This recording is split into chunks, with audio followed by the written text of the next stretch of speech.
Bonjour tout le monde, mon nom est Julien Brault, cofondateur de Hard Bacon. Aujourd'hui, je voulais vous parler d'une force qui est souvent négligée quand on regarde un investissement en bourse. On va regarder les ratios financiers, puis c'est très sain.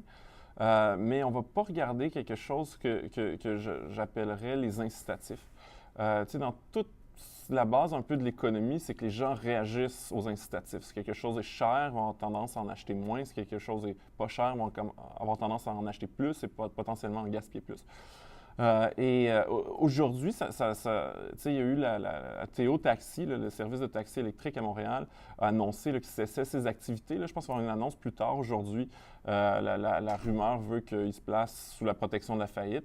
Donc, je leur souhaite la meilleure des chances pour la suite des choses.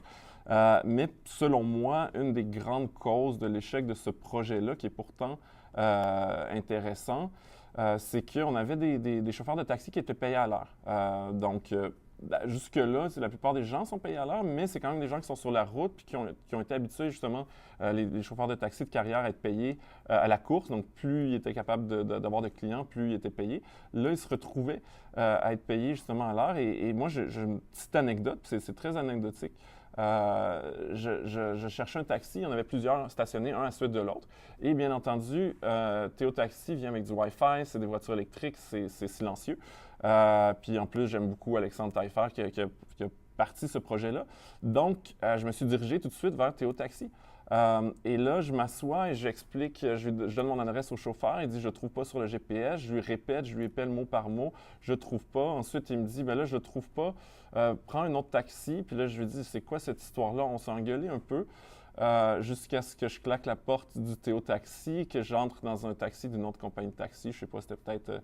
Je pense pas que c'est Diamond, c'est une petite compagnie de taxi qui appartient justement pas au même groupe.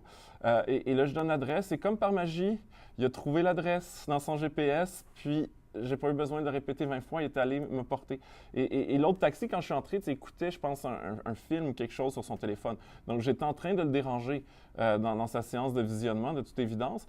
Et lui était payé le même prix s'il passait toute la nuit.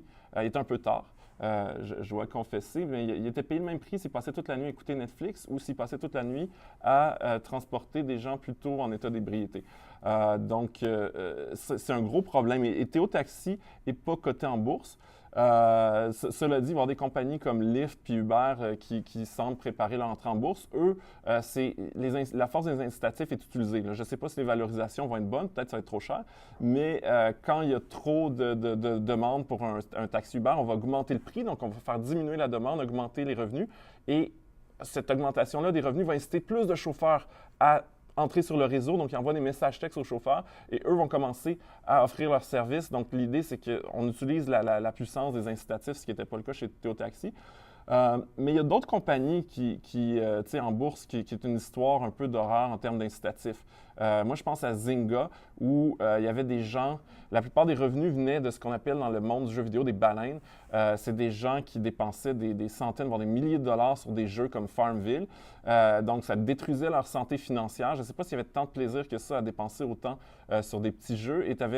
Et donc, l'entreprise avait tout intérêt à rendre leurs produits addictifs, un peu comme un joueur compulsif dans un casino. Et c'était ça leur clientèle. Donc, c'était pas la marge, ou c'était vraiment leur business model était basé sur ces gens-là. Donc, des gens qui sont, dans le fond, pas contents d'être clients ou qui ont un problème de dépendance aux produits. Bon, c'est sûr que ça marche ça a marché pendant un temps, disons, pour les compagnies de cigarettes d'avoir des gens dépendants, mais avoir un problème incitatif est jamais bon. L'autre cas qui est encore plus visible, c'est Groupon. Groupon qui est un site d'offres sur les restaurants. Et le problème de ça, c'est que le restaurant ou le commerce va donner 50 de rabais, après ça va donner un autre 50 à Groupon et finalement va fragiliser sa santé financière parce qu'il est désespéré. Oui, il va avoir plus de clients à court terme, à long terme, le service diminue. Donc, les incitatifs pour Groupon, c'est de convaincre les gens de baisser leur prix et d'aller chercher le plus d'argent possible. Et l'incitatif n'est pas aligné avec celui des restaurateurs qui est d'offrir un service le plus cheap possible aux gens, puis éventuellement, beaucoup font faillite. Donc, c'est pas aligné. Donc, avant d'investir dans une entreprise, regardez est-ce que les clients Est-ce que les incitatifs sont alignés pour les clients? Est-ce qu'il y a de la valeur pour la personne qui utilise le service en tant que client? Est-ce que les employés ont des stock options? Est-ce que le PDG de la compagnie a un incitatif à faire réussir la compagnie? Là, j'aimerais vous montrer un peu un exemple. Tu sais, mettons Groupon, ça existe encore, là, ils n'ont pas fait faillite. On peut aller voir de quoi ça a l'air aujourd'hui, mais c'est bien en deçà là, du prix d'entrée en bourse. On parle quand même, je me souviens plus c'est quoi le prix d'entrée en bourse. Aujourd'hui, ils sont valorisés à 2 milliards. Ils ont une marge de profit négative, c'est qu'ils perdent de l'argent. Et justement, aujourd'hui, ils sont entre 3,70, ils ont déjà été à 5,65, mais je me souviens, il me semble que le prix de l'IPO était pas mal plus élevé. Est-ce que Zynga est encore public? Moi, je ne suis pas dans les marchés tous les jours, mais c'est des trucs que je... Mehdi, est-ce que tu sais si Zynga est encore public? Non, je pense que Zynga, ils ont fait faillite ou quelque chose. Non, ils existent encore. Ça a l'air qu'ils existent encore. Là, on va regarder le temps que ça charge, qu'est-ce qui se passe avec Zynga. Ouais, Zynga, 3,7 milliards.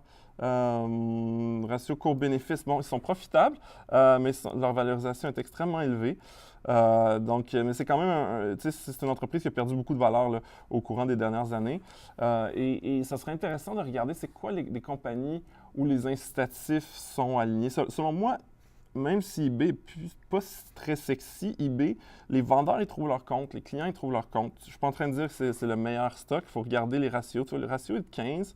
Une belle marge de profit, le consensus des analystes est conservé comme les autres, mais tu vois, entre un Zynga, un Groupon ou un eBay, puis je ne dis pas que c'est les seuls stocks qui existent dans le monde, c'est clair que j'investirais plus dans un eBay parce que justement, les incitatifs sont plus alignés.